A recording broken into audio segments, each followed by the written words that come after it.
আমাদের প্রতিটা গৃহিণীর জীবনই এইভাবে চলছে। রান্না বান্না সমস্ত কাজকর্ম সব কিছু মিলে। নমস্কার, গুড মর্নিং সবাইকে। কেমন আছেন সবাই? আশা করি ভগবানের কৃপায় ভালোই আছে। আমিও তো অনেক ভালো আছি। হিলার ব্লগ আরেকটি নতুন ব্লগ ভিডিও নিয়ে চলে আসলাম আপনাদের জন্য। এই তো আজকে থেকে কিন্তু গাজীপুরের ভিডিও দেওয়া শুরু হয়ে গেল। আজকে থেকে আবার কয়েকদিন দেব, মানে 15-20 দিন গাজীপুরের ভিডিও দেব। আমার কিন্তু এখন আর ঝিটকার ভিডিও দিতে পারছি না, কারণ এখন আমি আছি গাজীপুরে, সেই জন্য তো গাজীপুরের ভিডিও আমাকে দিতে হবে। এই তো কচুরলতি ভাপ দিয়ে নিলাম, তারপর আবার এই যে এখানে কিন্তু চা করে নিচ্ছি। চাটা খাবে হচ্ছে সৌরভ আর বর্দি, এই দুইজনে দুধ চা খাবে, আর আমাদের জন্য কিন্তু রং চা করে নেব। দুই ধরনের চাই কিন্তু বানানো হয় প্রতিদিনই, বানানো হবেও। এমনিতে তো প্রতিদিন শেয়ার করাও হয় না, আর হবেও না প্রতিদিনের ভিডিওতে, মাঝে মধ্যে দেখাবো আর কি। এই তো তিনজনের জন্য নিয়ে নিলাম। আর আজকে এখানে রান্না করব হচ্ছে বোয়াল মাছের তরকারি। এই তো বোয়াল মাছে যদি এইভাবে একটু কাঁচা তেল দিয়ে মাখানো যায়, তাহলে কিন্তু দেখবেন যে তেলের মধ্যে দিলে আর ফুটবে না মাছগুলো। আর তা না হলে এতটাই ফুটতে পারে এই মাছগুলো, মনে করেন যে সাবধানে আপনি ভাজতেছেন, তারপরেও কাজ হয় না, ওই ফুটে চোখে মুখে আসবেই। আর যদি একটু কাঁচা তেল সব মশলার সাথে একসাথে দিয়ে ভালো করে মাখিয়ে তারপরে ভাজা যায়, আর মানে কড়াইতে একটু কম তেল দিয়ে, বেশি তেলের মধ্যে মনে করেন ভাজলেও না একদম ফুটবে। সেই জন্য কাঁচা তেল দিয়ে মাখিয়ে আর কড়াইতেও না একটু কম তেল দিয়ে তারপরে মাছগুলো ভাজতে হবে, তাতে অনেকটা আরামে ভাজতে পারা যাবে। এই তো আমিও কিন্তু কড়াইতে তেল কম দিয়েছি, আর জাল একদমই আস্তে আস্তে দিতে হবে, একদম কিন্তু হাই ফ্লেমে দেওয়া যাবে না, ওই মিডিয়ামের চাইতে একটু কমই রাখতে হবে। আমি কিন্তু এইভাবেই ভাজি এই মাছগুলো, তাতে আমি অনেক সুন্দরভাবে এই মাছগুলো ভাজতে পারি। যেমন এই বোয়াল মাছ, তারপরে পাবদা মাছ, যেগুলোতে মানে খোসা নেই, ওইগুলোই কিন্তু আইস নেই আর কি, ওইগুলোই কিন্তু ফোটে ওই মাছগুলো। সেই জন্য এই মাছগুলো ভাজতে এতটাই সাবধানে ভাজতে হয়। আর এখন মনে করেন এইভাবে মাছগুলো ভাজতে ভাজতে একটা অভ্যাস হয়ে গেছে, মানে এখন আর ওই রকমভাবে ফোটার সুযোগ দিই না। যে কোনো জিনিসই দেখবেন ওই সব কাজের উপর যদি একবার অভ্যাস হয়ে যায়, আর বোঝা যায় যে এই কাজগুলো কিভাবে করলে ভালো হবে, সেটা যদি বোঝা যায় তাহলে কিন্তু আর কোনো অসুবিধা হয় না। আর প্রথম প্রথম যখন আমি এই সব মাছ ভাজতাম, তখন জানতাম না ভালো করে, তারপরেও জানতাম আগে থেকেই, মানে মা ঠাকুমা ওনাদেরকে দেখেছি, আবার এই বাড়িতে বড়দি শাশুড়ি মা ওনাদেরকে দেখেছি, দেখতে দেখতেই তো অভ্যাস হয়ে গেছে, তাই না? এগুলো যে কাঁচা তেল দিয়ে মাখিয়ে নিতে হবে, ওনাদের কাছ থেকে তো শিখেছি, কারণ বড়দের কাছ থেকেই তো শেখা হয়, একা একা কিন্তু তেমন বেশি শেখা যায় না। ওই রান্না বান্না দেখতে দেখতে তবেই কিন্তু শেখা যায়। প্রথম তো ভাবতাম যে কখন কোন মশলার গুঁড়া দেয়, কখন কি দেয়, তারপরে জল কখন দেয়, এগুলো কিন্তু কোনো কিছুই জানতাম না। বা ভাতটা কখন উতরায় ওঠে, বা ভাত হয় কখন, কিভাবে দেখে। যেমন একটা ভাত টিভি দিয়ে দেখলেই কিন্তু সবগুলো ভাত দেখা হয়ে যায়, এগুলোও কিন্তু অনেকটাই জানার বিষয় থাকে, তাই না? আগে এগুলো তো সব বড়দের কাছ থেকেই শেখা হয়েছে, কিন্তু তরকারি রান্নাটা বাপের বাড়িতে কিন্তু অমনিতে শিখতে পারিনি, কারণ তখন রান্নার কাছেও যাইতাম না, আর কোনো কাজই তো করতাম না, সেই জন্য কিন্তু তেমন কিছু জানতাম না। এই বিয়ের পরে কিন্তু মোটামুটি সব কিছুই শিখেছি। এই তো বোয়াল মাছ কিন্তু আজকে আলু দিয়েই রান্না হবে, আলু দিয়েই বোয়াল মাছ ভালো হয়, তাই না? আলু দিয়ে তারপরে দেশি লাউ দিয়ে, ওগুলো দিয়েও ভালো হয়। এই তো আমি একটু আদা বাটা দিয়ে দিলাম, আর এই যে শুকনা মরিচ বেটে নিয়েছি এগুলোও কিন্তু দিয়ে দিলাম। এখন আলুগুলো ভালো করে একটু জল দিয়ে না কষিয়ে নেব। আর বোয়াল মাছের তরকারি বলে কথা, তাই না? একটু লাল লাল করে না রান্না করলে কেমন হয়। আর আমার এইরকম টকটকা তরকারি দেখলে না খুব ভালো লাগে। ওই দেখেন এখন কালারটা সুন্দর দেখা যাচ্ছে, কিন্তু একটু পরে আর কালারটা তেমন বেশি ভালো থাকবে না, আবার পরের কালারটা ঠিকই চলে আসবে, কিন্তু মাঝখানের কালারটা দেখলে একদমই ভালো লাগে না।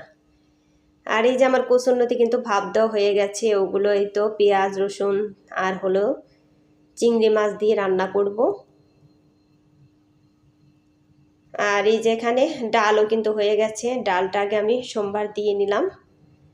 এখানে ডাল দিয়েছি হলো মুগ ডাল আর হলো মসুরির ডাল, কারণ গতকাল এইখানে আসার পরে আমি এক বাটি তরকারি নিয়ে আসছি, মুরগির তরকারি। আবার বর্দা এক জায়গায় ট্যুরে গিয়েছিল, ওখান থেকে অনেকগুলা শীত পিঠা বলে ওইগুলো দিয়েছে, তারপরে ওই যে সরা পিঠা ওগুলো দিয়েছে, আর হলো চিত পিঠা না সরি শীত পিঠা ওইগুলো, আর হলো এক বাটি হাঁসের মাংস দিয়েছে, হাঁসের মাংসের তরকারি।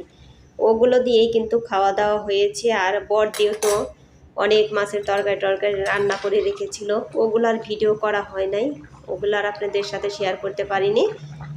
সেই জন্য বড়দিকে বলছি যে আজকে আমি হালকা খাবার খাবো, তার মধ্যে ডালও থাকবে, ডাল ছাড়া কিন্তু খেতে ভালো লাগবে না। বড়দি বললো ঠিক আছে তাহলে রান্না কর। আর এই যে এখানে আবার মা আবার ই করতেছে, পেয়ারা কাটতেছে, সবাইকে দিবে, তাই আমাকে বলতেছে নেও এখান থেকে খেয়ে দেখো কেমন। পেয়ারা আবার আমি ঝিটকা থেকে নিয়ে আসছি, মার আবার খুব পছন্দ এই পেয়ারা, মা আবার পেয়ারা খেতে খুব ভালোবাসে, তাই কিন্তু কাটতেছে আর সবাইকে দিবে কেটে। মার এই অভ্যাসগুলা কিন্তু দারুণ, সবগুলো অভ্যাসই, মানে ফল টল যা কাটা সব কিছু কিন্তু মাই কাটেন, আর কি এমনিতে কাটা হয় না, ওই কেটে সবাইকেই কিন্তু দেওয়ার চেষ্টা করে। তারপরে দেখলাম যে এক পিস নিয়ে দেখলাম পেয়ারা, একদমই মিষ্টি পেয়ারা, খেতে কিন্তু আমারও খুব ভালো লাগে, খুবই মিষ্টি পেয়ারা দেখলাম, খেতে খুবই মজা। এই তো তারপর ওদিকে তো ডাল হয়ে গেছে, তারপরে মাছের তরকারিটাও হয়ে গেছে। এখন এই যে কচুরলতিতে এই যে পেঁয়াজ রসুন ওগুলো ভাজা হয়ে গেছে, এখন এই যে চিংড়ি মাছ দিয়ে দিলাম। আর অনেকগুলা চিংড়ি ছিল প্যাকেটে, সবগুলা কিন্তু দিলাম না, কারণ এতগুলো চিংড়ি মাছ দিয়ে কচুরলতি খেতে না আমার একদমই ভালো লাগে না, মনে হয় খসখসা কেমন যেন লাগে, সেই জন্য আমি একটু কম দিয়ে দিলাম। আর কচুরলতিগুলো এতটাই ভালো, ওই যে ভাপ দিতে গেলে একদম গলেই গিয়েছে। বড়দি বললো যে এর আগেও আমরা খেয়েছি, খুবই ভালো, খুবই মজা এই কচুরলতিগুলো। আর কচুরলতি খেতে কিন্তু আমার খুবই ভালো লাগে, আর এর মধ্যে একটু লেবু নিয়ে তো আরও একদমই মজা। এই তো কচুরলতিও হয়ে গিয়েছে, এখন এগুলো তো ঢেলে নিতে হবে। ওই যে এখানে আবার এই যে পেয়ারা কাটা আছে, মা বলতেছে যে দোলাকে দিয়ে আসো, মানে আমার মেয়েকে, ও আবার বলতেছে মা আমাকে একটু মাখিয়ে দাও, একটু লবণ আর একটু মরিচের গুঁড়া দিয়ে, তাই কিন্তু মাখিয়ে দিচ্ছে। ওকে বলছিলাম যে একদমই মিষ্টি, তুমি খেয়ে দেখো যে কতটা মজা, কিছুই লাগবে না, তা বলতেছে না মা আমাকে ওইভাবে মাখিয়ে দাও, ওইভাবেই খাবো। আসলেই কিন্তু একটু লবণ আর একটু মরিচের গুঁড়া দিয়ে মাখিয়ে নিলে পেয়ারা খুবই মজা লাগে। এই তো কচুরলতি কিন্তু হয়ে গেল। তারপরে আজকে এই পেঁয়াজ দিয়ে কয় আইটেম রান্না করতেছি, আগে ডাল সোমবার হলো পেঁয়াজ রসুন দিয়ে, তারপরে পেঁয়াজ রসুন দিয়ে কচুরলতি রান্না করলাম, এখন আবার শাক ভাজি করব। শাক হচ্ছে পালং শাক, তার মধ্যে কিন্তু আমি কিছুটা আলু দিয়ে দিব, এই আলুগুলো একটু সেদ্ধ করে নিয়েছি, এখন এগুলো একটু ভেজে নিব, তারপরে পালং শাকগুলো দিয়ে দিব। এইভাবে পালং শাক খেতে না খুবই মজা, একদমই মজা। আমি যে ঝিটকা বাসায় থাকতে কিন্তু এভাবে রান্না করছিলাম পালং শাক, এতটাই মজা ছিল তা বলার মতো না। তাই এখানেও আমি নিয়ে আসছিলাম, ওখানে আমার বেশি ছিল, যেগুলো তো ফ্রিজে থেকে নষ্ট হয়ে যাবে ওখানে নিয়ে যাই, সবাই মিলে খাবো।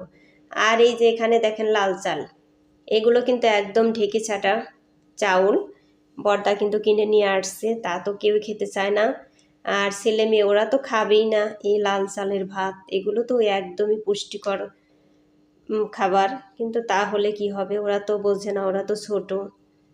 আর আমাদের এখন এইরকম সাদা চালের ভাত খেতে খেতে ওগুলো কিন্তু তেমন বেশি ভালো লাগে না, মনে হয় ওগুলো পাঞ্চা পাঞ্চা লাগে, এরকমই কিন্তু লাগে। কিন্তু তা মা বলতেছে যে তুমি আইছো এখন এই যে 2 পদের চালই রান্না করবা, একটা হচ্ছে মিনিকেট সাদা চাল আর এইগুলো আলাদা আমাদের জন্য রান্না করবা। তাই কিন্তু কয়েকটা রান্না করলাম, বেশি দিই নাই, আগে সাদা চালের ভাত হয়ে গেছে, এখন ওইগুলো রান্না করলাম। আর এই যে দেখেন পালং শাক, পালং শাক এভাবে রান্না করলে এতটাই মজা হয়, খুবই মজা হয়েছিল। এখানের এই যে রান্না যে করলাম সবারই কিন্তু খুবই ভালো লাগছিল এই পালং শাক ভাজি। বন্ধুরা যারা খান নাই তারা একবার এভাবে খেয়ে দেখবেন যে কতটা মজা এইভাবে রান্না করলে পালং শাক। যাই হোক বন্ধুরা, একটা লাইক দিয়ে আমার ভিডিওটি কন্টিনিউ করবেন, আপনাদের একটা লাইক আমার ভিডিওটিকে এগিয়ে যেতে সাহায্য করবে। আর ভিডিওটি স্কিপ না করে পুরোটাই দেখবেন, আশা করি ভগবানের কৃপায় অনেক ভালোই লাগবে। আর আমার চ্যানেলে নতুন হয়ে থাকলে একটা সাবস্ক্রাইব করে বন্ধু হয়ে আমার পাশে থেকে যেতে পারেন। আর ভিডিওটি যদি একটুকুও ভালো লেগে থাকে তাহলে বন্ধুদের মাঝে শেয়ার করে দেবেন। এই তো প্রত্যেকটা রান্নাই কিন্তু দারুণ হয়েছে, খেতে খুবই ভালো হয়েছে। যাই হোক, সবাই ভালো থাকবেন, সুস্থ থাকবেন এই কামনা করেই ভিডিওটি শেষ করছি। Tata, bye bye.